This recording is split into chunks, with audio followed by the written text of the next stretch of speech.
Rinaldo Tabi Henry and sa Gabos na nag-aantabay kasi ng programa sa DCG. Good morning, Tabi. Opo. Asap na, Tabi, kung padagos na nagbabaha ang reaksyon kan sa mga listeners ta sa Facebook baga, halos kanya-kanyang post, ano? Tungkol, Tabi, sa reaksyon dyan sa consumption, sa electric bill ta sa APEC na uminalang ko, Tabi, ngunyan na Hunyo. Kamu, Tabi, bilang eksperyensyado na legislador, as in representante nga na Bicol, may araman po tungkol sa mga bagay na ini. Ano po ang reaksyon mo, reaksyonin do, sa arong, Tabi, kayo ng sitwasyon, Tabi, kong? Well, tama ka dyan, Henry. Ang initial reaction talaga ng mga konsumidores talagang mamibigla, as in pagkadagit, as in pagkadismaya. Kung pinagbabayadan mo, nadoble sa imong electricity bill.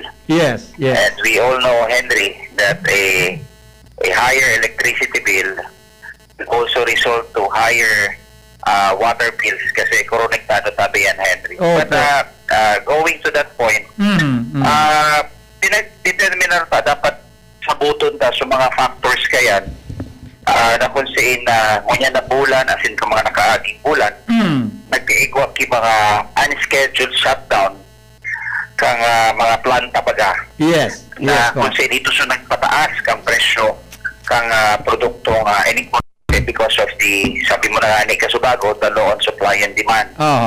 Pero may kakulangan man ng Department of Energy kasi since pandemic or pre-pandemic, nasa red alert na kita. Yes. Sabihin na may pagbanabana na pwede magkulang ang supply kang kuryente. And ini nga ni, ang mamauta sana ko sa Department of Energy na magka-crear takul na power generation. Kasi aram mo, Tabi, ang solution sa law on supply and demand is to flood supply. Aram mo sa pagas-pagas that drives inflation. Then we flooded the market with imported cheap rice. Sa araw ka na industriya na kung saan kulang power supply generation, dapat mag-crear dakul na power supply generation panganing mamantinar ang presyo as in ako available para sa tuyang mga distributor and mga konsumidores. Now, having said that, Henry, dahil yaw nakita digdi sa issue kang bill, nakalangkawan ng bill, as in ang pinagrarason kang APEC, ang concessionaire kang Aleco, na pinagkuradaan ninda sa kuryente sa WESM, naramuman sa ng WESM, Henry, kung haba pa ang demand, as in dakulan supply, haba pa ang kuryente na babakal which is beneficial sa mga distributor and at the same time sa araw sa tuyang mga konsumidores. Alagad, kung tight ang supply, as in dakulang unscheduled shutdown sa mga power generation, talagang minashoot up dyan ang presyo. And ini na sa tuyang kahapotan dyan. Kumbaga, sa imong programa bagay na itong ang hapot. Ini ang hapot. Tira ang kuryente na sinurse out kang APEC sa bulan kang Mayo as in Hunyo, duman sa WESM. As in pinag-mix nila ini duman sa bilateral contracts nila sa mga power generation in order to justify the doubling of electricity bill. So, explicar ko, Tabi, Henry, sige, Tabi ko. Simple. Bawa duwang tindahan ang sa imong pinagkukuhaan ni kuryente. So, saro, permanente itong pinag-aapod na bilateral contract sa mga power generators. Na kumbaga, magtaas, magbabaan supply ng kuryente, fixed duman sa imong pinagbabayadan. Sabihin na 5 pesos. Ito ang bilateral contract mo sa sarong power generator. And then, sa ibong naman, nagkukuha ka kontrata sa kuryente duman sa WESM na kung saan fluid duman ang presyo. Mababa, mataas, depende sa prevailing supply and demand. So, kung tutuuson, Henry, halimbawa, ikuha kang mix na pinagkakuhaan kuryente duman sa power generator and ikuha ka man at pinagkukuha sa WESM, dapat di man dapat mag 100% increase sa tuyang electricity bill. Kasi sabi ka na nga duman sa power generator na ito, na may kontrata ka na permanente, we call it bilateral contract, i-fix duman ang presyo.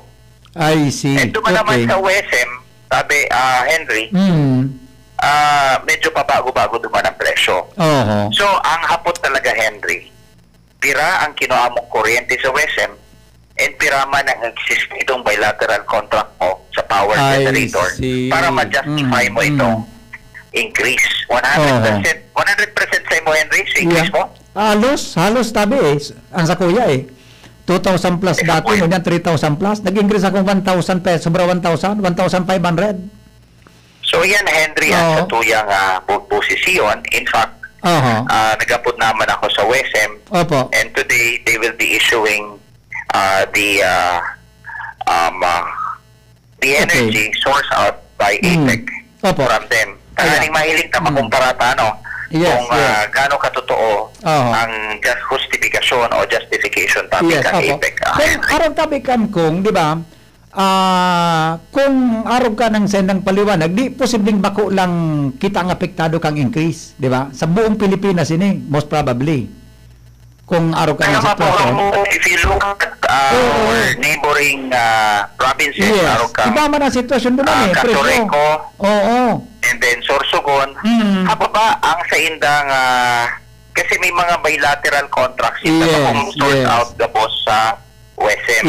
Ang problema lang talaga, Henry, kung ang sa tuyang kuryente ay 100% source out. Okay, na-consider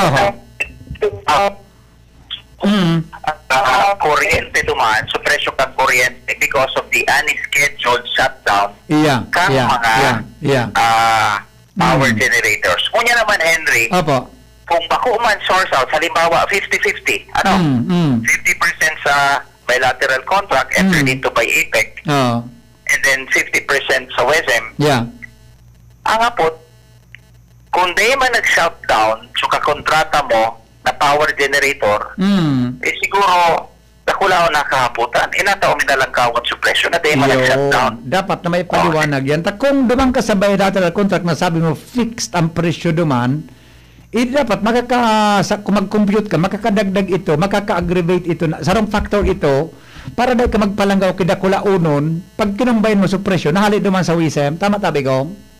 Well, tama ka dyan, Henry. So, iyan ang sa tuya pang susuy-suyon. Okay. And we're doing all the paperwork para mas makuha ka so energy agreement with the WSM or itong pinag-source out ng APEC sa WSM. And then within the day tabi, makukuha na tabi siguro. Kung may kung nagdadawag sa mga kasabago nita, ang pag-increase kang electric bills most probably may impact ini sa tubig, di ba? As in, iba pang services sa satuyang palibot tabi. Although, di ba, may domino effect ini. Higher electricity costs will result into higher water bills. Major component tabi, Henry, kang pag-distribute man kitubig is kaya pong kuryente. So, hindi ko alam mo, ipapasa na naman yan sa tuya. Pero, that is the necessary implications or result sa paglalangkaw kang pagkukolekta kang kuryente sa kuryente. Sabi kong nasarong tang texter, I agree with Congressman Garbin, so meaning po, pag ang gabos na gasto ninda sa electric bill, sa electric purchase ninda, ipinaon sa tuya, dahil pong rason para malugian sa tuyang ang distributor kang kuryente sharing sa APEC. Makiulit tabi, Henry. Sabi niya, kung ang gabos databing presyo sabi niya, I agree po with Congressman Garbin. Therefore, sabi niya, kung gabos na presyo, kung ano ang presyo na binakalduman, ipipas on sa tong konsumidores, dahil rason daw para malugi ang APEC. Well, tama po ka mo. It is being passed on sa mga producers and they are allowed to put up itong kadiit na kita para mas masustain ang sindang operation. Yes, apo. kung may posibilidad po na busisiin nindo sa Congress ang IPERA law, sabi, kan ma-interview ko si Leslie Capos, saro dahil ni sa garapig tuturo kay ning mga power generators na ini, na they can do, parang garo-araw ka ng dating, kung anong gusto ninda, tayo lang tayo igwasinda naging liberal ang sa indang desisyon sa pagpuproducer po ng kuryente. And kung dahil po kuno sa sala, ang katuyuhan kaya na batas na yan na magkaigwanin competition daw among power generators. Pero this time po, gano'n na kinangyaring competition among themselves, tabi Congressman Pido. Well, it is also the lookout of the Energy Regulatory Commission, ERC, to see whether igwa ng kunaibans, as in wala ng competition. Aram mo, permi na sa sala ng IPERA law. But IPERA law has some flaws to it. But we have a regulatory agency, which is ERC, who has to look into it and to see whether,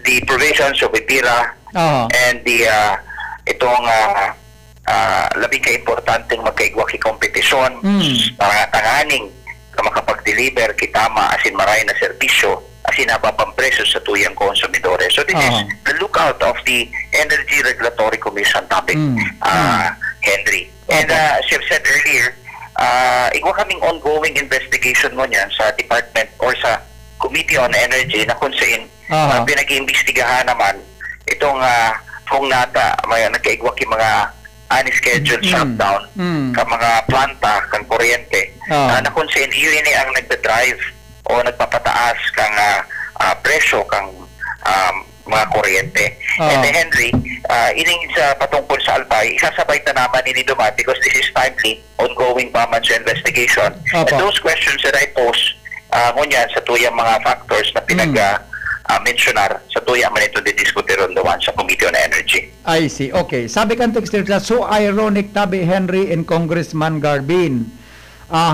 Galing sa atin ang kuryente sa Tiwi at saka sa Bacman, sa atin mataas ang presyo. Congressman.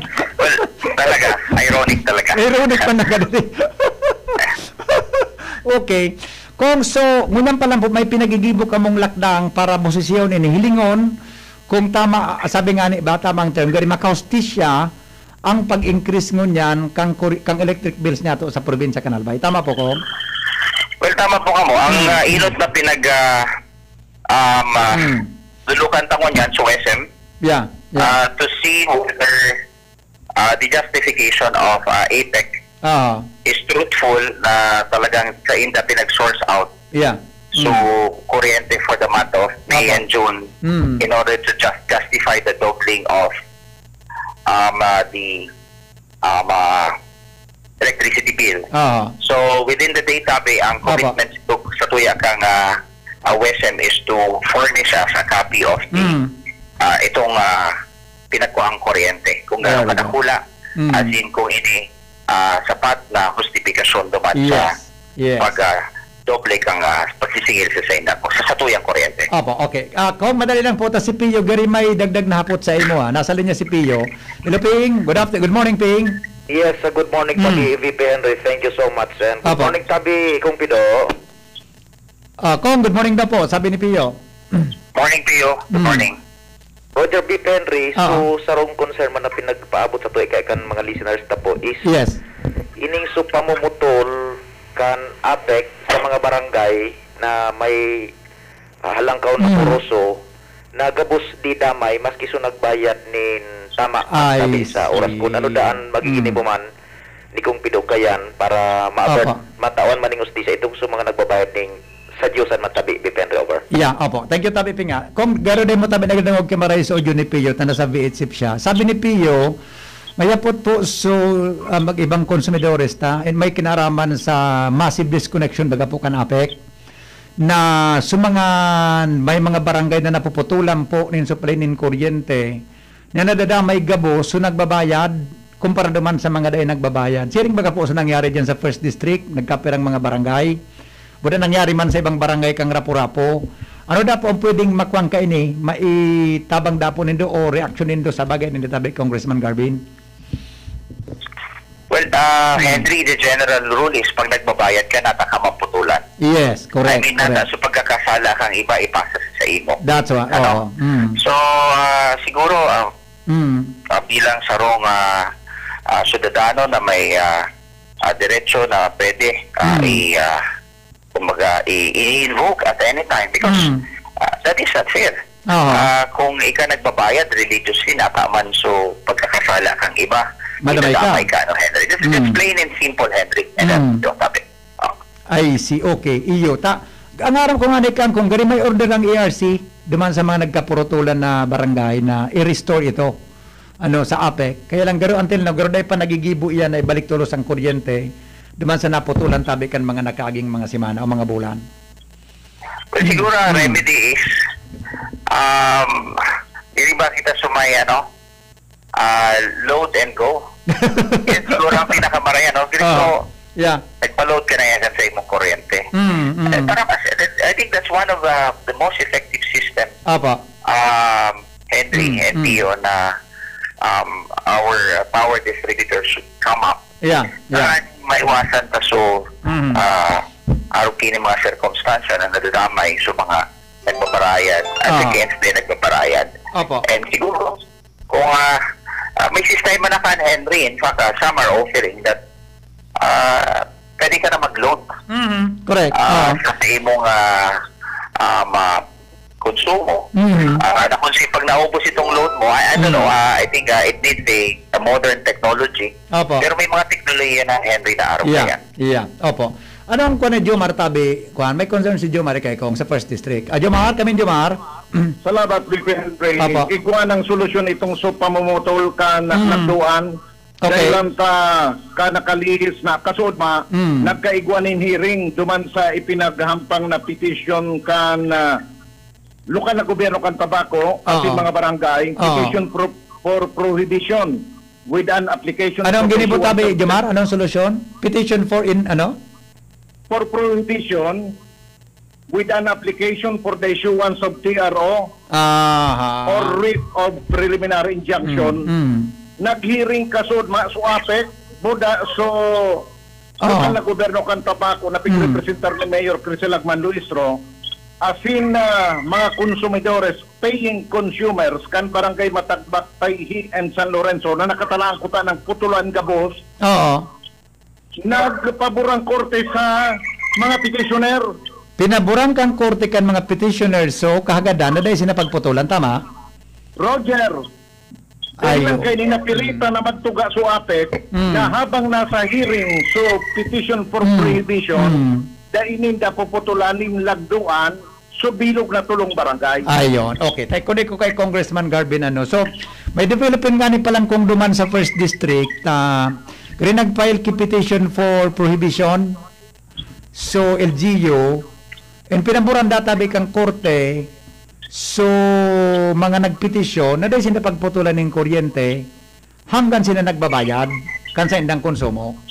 So at least may pwede pala na dumanan, pwede pala na may legal action tabi kung ang mga apektado ng kuryente. Ang sarong service provider, kung iyan magre-resulta sa panggigipit araw kayan. Sabi na nga ni Henry. Well, let me just share to you, Henry, the principle sa civil code that each one of us should act with justice and fairness and give everyone what is due.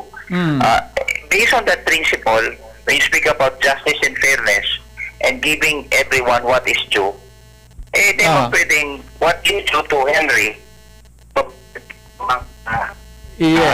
bulan-bulan na kuryente, wanting what is due to Juan, na sustain palyar. Di mo pwede apply ito. These are the basic principles. And sabi ka na nga salamat kita sa syudad kang Tabako na iyan na sila mismo nag-actuar as in natawad ki TRO, yung tapos magkasabot ko temporary restraining order. But going back to this very issue, talagang Henry, ining service provider, kang distributor kang kuryente, as in tubig, talagang I think we have to exact accountability. Dahil sa oran po sa tuwing pagkabuhay. Iya po. Apektado kita, Henry. Yes, correct. Matao magkaaga, kuryente tubig, bawang, kuryente tubig, ang issue terme. And it's high time that we have to exert accountability to this service providers. Yes. Grabe ang reklamo, Henry. Yes. And within the day, I will update you about the Western on the report on how much did they source out to them. So we can compare. If they're saying that they source out 100% of the energy requirement of Albay, then we can say na initially, pwede ninda maustipikaran. But if we can find out, Henry, na igwa man pala sila insistidong bilateral contract with other power generation which has a fixed energy price as compared to Western price. Yan ang napulaw na kaabutan asin Marisol Taki. Dakulang pagdududa sa tuyang mga konsumidores. Yes, opo. Congressman, salamatan na maray tabi sa bagay na ingat po kamo. Salamat, Henry, maray na daw. Opo, thank you so much mga tugang Congressman Pido Garbin.